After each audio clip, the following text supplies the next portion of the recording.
Film ini dibuka dengan seorang single parents yang bernama Anna. Dia memiliki seorang putra yang bernama Jain. Biasanya pada pagi hari itu, Jain suka sekali bermain selam-selaman di dalam selimut. Bahkan Jain meminta ibunya agar menghitung sudah berapa lama dia menahan nafas.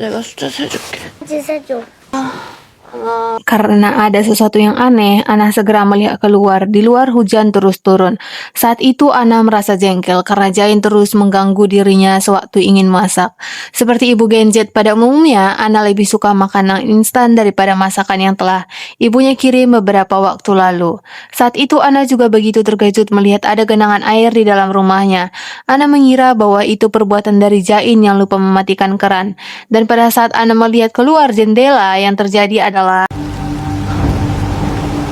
air sudah memenuhi lantai. Ana begitu panik dan meminta agar Jain jadi anak yang penurut. Ana juga sempat menerima telepon dari seseorang yang akan menjemput Ana beserta Jain. Ana juga diminta agar meninggalkan semua barang yang ia packing. 픽업하러 아파트 거의 도착했는데요. 따고 계신 거면 그냥 두시고.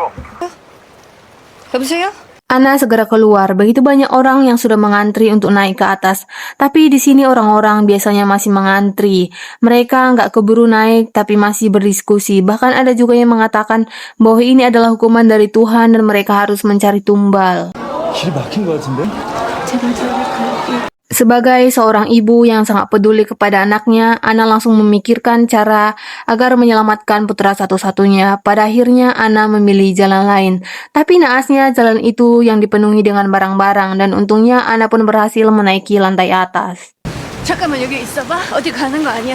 잠깐 보고. Namun saat di atas, Ana kehilangan Jain, dan Ana berusaha mencari Jain kemana-mana. Namun yang terjadi adalah... 죄송합니다. 신자인. Untungnya saat itu Ana berhasil menyelamatkan Jain. Dia ditolong oleh seorang pria yang bernama Hijo. Hijo adalah utusan atasan dari perusahaan Ana, dan misinya adalah untuk menyelamatkan Ana dan anaknya agar bisa terselamat dari musibah ini. 통화했던 인력 보안 1팀 손유정입니다. Untuk menenangkan Jain, Ana terus menggendongnya walaupun saat ini kondisi Ana sudah ngos-ngosan. Di sisi lain, Ana terus bertanya kepada Hijo sebenarnya apa yang terjadi. Hijo menjawab bahwa kutub es yang ada di antara kita sudah mencair dan sebagian wilayah di Jepang juga sudah tenggelam. 3시간 전에 남극대륙의 중밀보는 절반이 잠겼고 Oleh karena itulah, Ana yang merupakan salah satu penelitian yang sangat hebat di Korea harus diselamatkan. Atasannya meminta untuk segera menyelamatkan Ana. Atasan Ana yang bernama Ibu Im diketahui sudah meninggal dunia beserta anaknya. Oleh karena itulah mereka hanya memiliki Ana dan juga Jain. 그쪽이 새 인류를 만들어야 한답니다. 일단 헬기가 임시 보호소 가면 Jain kebelet pu. Pada saat itu mereka singgah ke salah satu apartemen yang terbuka. Di sisi lain, Hijo juga melaporkan kepada atasannya bahwa saat ini Ana sangat kooperatif. 화장실 간다고 말고 잘 따르고 있어요.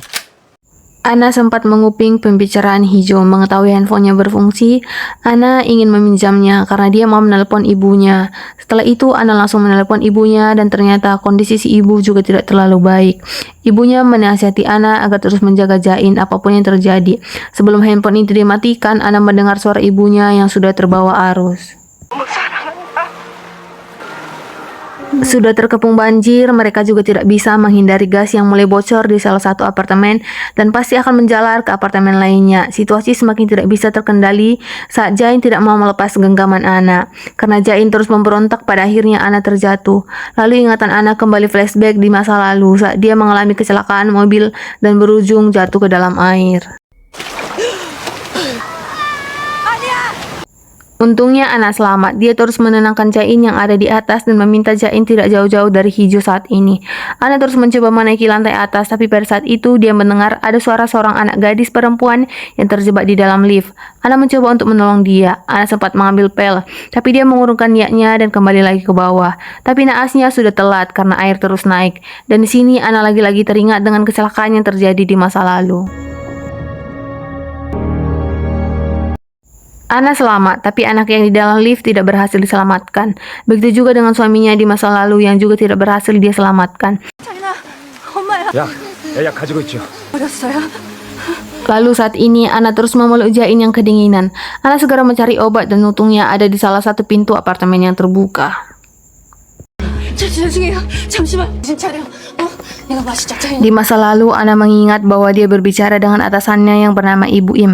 Ana mengungkapkan dia tidak sanggup menjadi ibu, bahkan belum siap. Dan di sini kita mengetahui bahwa ternyata Jaim bukanlah anak kandung dari Ana, melainkan anak eksperimen yang Ana buat. 더 이상 애들 맡아서 키울 필요도 없어. Ditambah suami Ana juga telah meninggal dunia.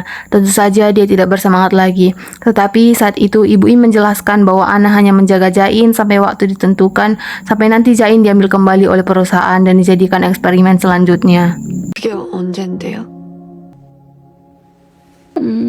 Kemudian kembali lagi ke masa kini, Ana begitu senang karena pada akhirnya Jain selamat dan dia juga sempat mengucapkan bahwa dia takut sekali kehilangan ibunya. 같이 있어서 좋아. Ana melihat matahari sudah terbit. Hijo juga melihat kejadian itu. Saat itu Hijo mengungkapkan bahwa dia merasa emosional. Dan di sini kita juga tahu ternyata Ana juga mengembangkan sikap emosi dari manusia. Oleh karena itulah Ana begitu penting. Karena jika bumi ini kiamat, tidak ada lagi manusia yang bisa selamat. Dan Ana tentu bisa menghasilkan kloningan anak-anak baru tanpa harus mengandung. Dan tentu saja mereka harus memiliki emosi. Dan Ana adalah juru kunci dari itu. 마지막에 안나씨가 세상 망하는 날 Cuaca kembali memburuk. Mereka harus segera bergegas ke atap sebelum apartemen itu tenggelam.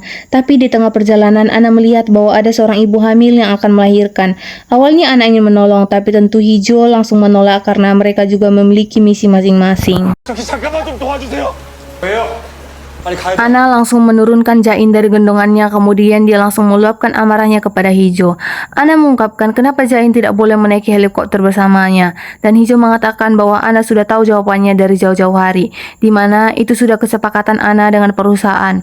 Jika sudah tiba waktunya, Ana harus merelakan Jain, apapun yang terjadi karena Jain hanyalah anak dari hasil eksperimen. 생각을 해봐요. 맞는데 가서 뭔 일을 하려나? Sesampainya di rooftop, Jain diikat, kemudian Ana dibawa pergi dengan paksa. Ana memohon kepada salah satu pimpinan agar Jain diizinkan pergi, tetapi tentu saja itu tidak diperbolehkan. Naasnya, ternyata Hijo juga langsung dibunuh di tempat dan dia tidak mengetahui hal itu. Pada akhirnya Ana pun pasrah. Dia pun berpamitan dengan putra kesayangannya dengan membisikkan sesuatu dan Ana pun menaiki helikopter dan kemudian meninggalkan Jain sendirian di rooftop. 보안상 소지품 전부 회수하겠습니다. Singkat cerita, Ana sudah berhasil dievakuasi dan mereka segera bergegas menuju luar angkasa. Saat itu salah satu pimpinan mengatakan apa yang akan terjadi jika umat manusia sudah habis. Ana menjawab bahwa mereka akan menciptakan salah satu anak manusia, yaitu anak bayi tanpa harus mengandung, dan Ana juga akan menciptakan emosi lainnya. Kemudian Ana juga berkata bahwa dia akan menemukan emosi yang saat ini masih yang berada di dalam diri Jain dengan cara apapun, dan tentu itu membutuhkan rintangan yang sangat besar. Dan singkat cerita, pesawat mereka pun ditabrak oleh salah satu meteor. Sungguh aneh tapi nyata, Ana tiba-tiba terbangun dengan baju yang bertuliskan 491, yang artinya kejadian ini sudah berulang sebanyak 491 kali. Ini semua terjadi demi kesuksesan misi penemuan mesin emosi. Hijo menelpon dan mengatakan bahwa dia akan menjemput Ana dan Jain. Hijo akan membawa Ana dengan aman ke lantai atas.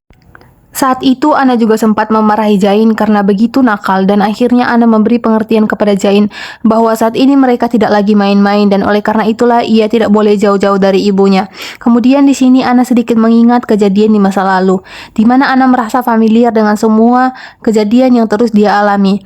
Mulai dari Hijo berteriak dari gedung sebelah, kemudian banyak sekali orang-orang yang mengantri di tangga sehingga Ana terpaksa harus memanjat ke lantai atas.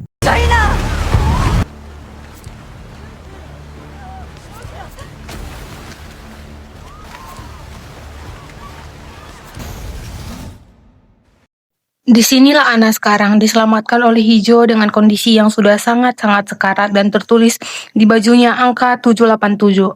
Ana terus bertanya kepada Hijo di mana Kak Jain sekarang berada. Hijo sempat mengambil foto Jain yang sedang masuk ke dalam salah satu ruangan.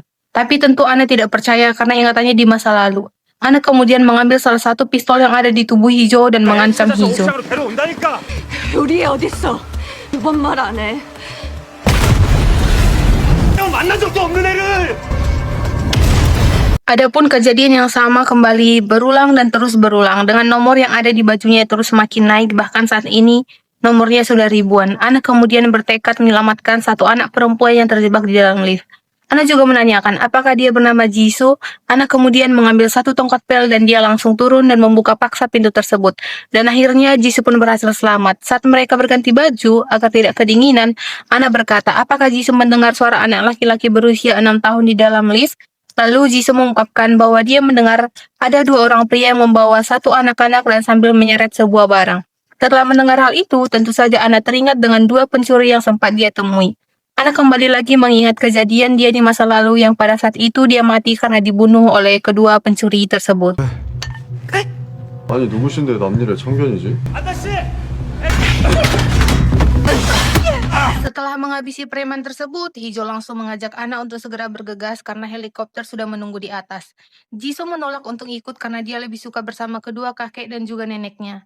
Seperti biasa di kehidupan sebelumnya, Hijo juga terus menelpon dan juga melaporkan kepada atasannya. Dengan Ana yang sudah mengingat kejadian di masa lalu, tentu saja dia sebisa mungkin untuk mengelak agar tidak segera naik ke atas. Pada saat itu, Ana meminta tolong kepada Hijo agar mencari putranya sebelum dia berpisah. Hijo akhirnya mau menuruti semua perkataan Ana dan mereka pun berpencar untuk mencari keberadaan Jain. 한 번만 도와줘요. 맨날 부탁이래. 본 적도 없. 본 적 있었나? Benar sekali, setiap kehidupan yang Ana jalani dia pasti akan bertemu dengan orang-orang sebelumnya. Seperti ibu hamil yang saat ini sudah berhasil melahirkan, bahkan Ana juga sempat menolong dengan cara menyelimuti mereka. Dan si suami juga sudah ada di situ. Kemudian Ana tiba-tiba teringat dengan perkataan Jain di masa lalu, di mana Jain mengungkapkan dia sudah sering sekali mengirim gambar ke handphone ibunya. Karena selama ini Ana tidak pernah melihat gambar yang dia tulis di buku. Dan saat Ana mengecek ponselnya, Ana begitu terkejut melihat foto yang dikirim Jain banyak sekali guys. Bahkan ribuan dengan latar belakang foto Ana dan juga helikopter yang ada di belakangnya. 자인아,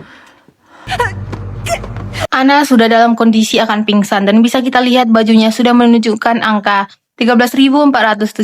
Sebelum Ana kehilangan kesadaran, dia sempat berkata kepada Hijo bahwa di atas juga dia akan dibunuh. Dan itu akan terus berulang sampai mereka berhasil menemukan Jain. 안녕하세요. Dan untungnya Hijo juga percaya dengan perkataan Ana. Pada akhirnya mulai dari situ mereka menjalankan misi dengan cara mencari keberadaan Jain. Mereka terlebih dahulu harus berhadapan dengan tim. Di sini tentunya Hijo dan Ana juga akan hidup mati terus. Bahkan angka yang ada di baju Ana terus berganti dan selalu bertambah. 찾을 수 없었어요. 자기를 찾아주길 기다리고 있는. Ana akhirnya menemukan Jain di lemari yang ada di rooftop. Ana meminta maaf kepada Jain karena dia terus meninggalkannya dan Ana juga kemungkinan besar akan melupakan apa yang terjadi pada hari itu. 까먹을 것 같아. Jain mengungkapkan bahwa ibunya tidak pernah meninggalkan dirinya, melainkan ibunya berpesan bahwa Jain harus tunggu di lemari yang ada di belakang ibu saat pertama kali Ana dibawa menggunakan helikopter. 얘 옷장 보여? 눈 뜨면 거기 꼭 숨어 있어. 엄마가 꼭 찾으러 올게. Kembali lagi sebelum Ana kehilangan kesadaran. Para peneliti langsung mengambil beberapa ingatan dan juga emosi Ana. Lalu di sini mereka juga cemas agar di masa depan umat manusia bisa berevolusi dengan emosi dan juga ingatan yang telah mereka tinggalkan.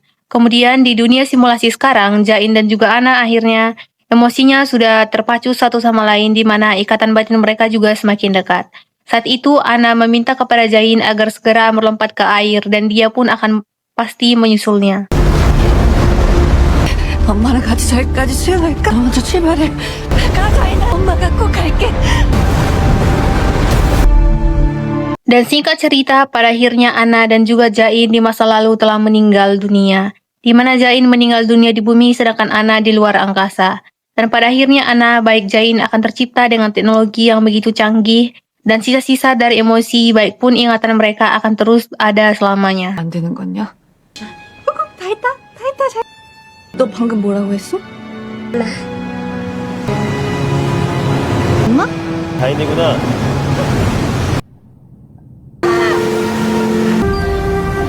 엄마랑 잠수할까?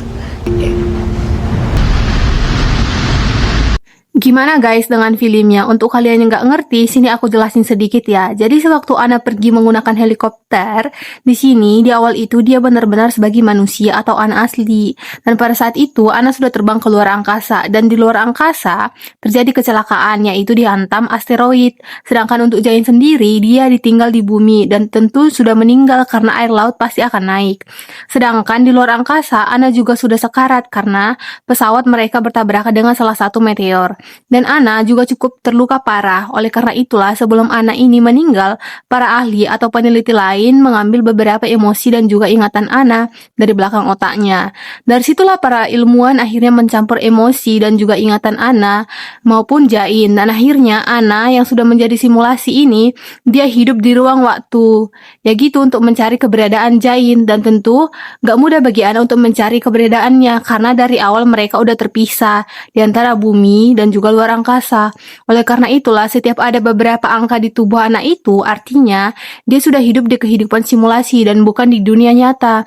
Dan pasti kita lihat setiap akhir episode, angkanya itu pasti terus naik, bahkan sampai 20 ribuan. Dan itu artinya Anna sudah meninggal sebanyak itu. Dan dia masih belum menemukan di mana keberadaan Jain. Dan emosinya juga masih belum menyatu sampai pada akhirnya Anna pun berhasil menemukan di mana keberadaan Jain, yaitu ada di lemari atau rooftop. Dan bahkan itu adalah amanah dari Anna setelah dia pergi ke luar angkasa. Itu artinya Anna nggak ingat lagi apa yang terjadi setelah dia kehilangan nyawanya.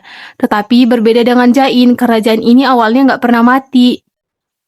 Guys, dia tetap hidup di lemari itu dan tetap mengingat apa perkataan ibunya. Dan berbeda dengan Anna dan juga Hijau, di mana memori mereka pasti akan di-restart ulang terus saat mereka udah mati. Oleh karena itulah perjuangan untuk menemukan Jain ini luar biasa banget. Dimana Anna pasti akan hidup mati. Dimana juga para pengawal-pengawal, dimana itu adalah emosi dari Anna yang masih belum bisa berdamai dengan dirinya sendiri. Dan pada akhirnya di ending Anna pasti bisa bertemu dengan Jain. Dan akhirnya Jain dan juga Anna tercipta lagi dengan teknologi yang begitu canggih. Dan tentu saja setelah itu berhasil, mereka akan mengingat apa yang terjadi di kehidupan mereka di masa lalu.